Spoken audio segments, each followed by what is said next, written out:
Защо религиите не обичат Кабала? Доколкото правилно ви разбирам, Кабала е в доста голямо противоречие с религиите и вярата. Да, разбира се.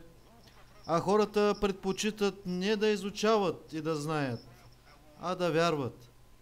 Да вярват каквото и да е, само да е веднага, бързо и така да се скрият някакси зад тази вяра.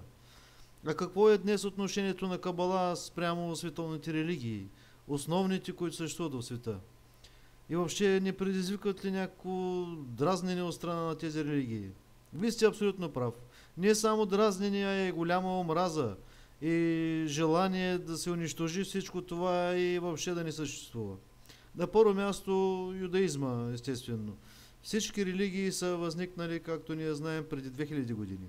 Първо юдаизма, после християнството и после исляма. И всички те са построени на това да дават на човек някакво самоуспокояване. Някаква психологична компенсация, че не напразно съществува, че има там някаква награда. Ти страдаш, но нищо. После ще получиш награда. Всички религии са построени на това, че човек да се моли към висшата сила и тя да промени отношението си към него, към по-добро. А в Кабалата се говори за коренно различни неща.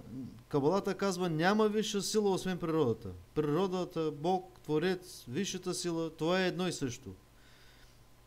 И не си мисли, че тя може да се промени.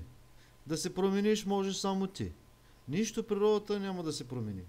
Ако искаш нещо да се промени, ти трябва да се промениш, а не Бог. Не го моли той да се промени относно теб. Ти трябва да се промениш и тогава ще почувстваш колко е добра природата към теб.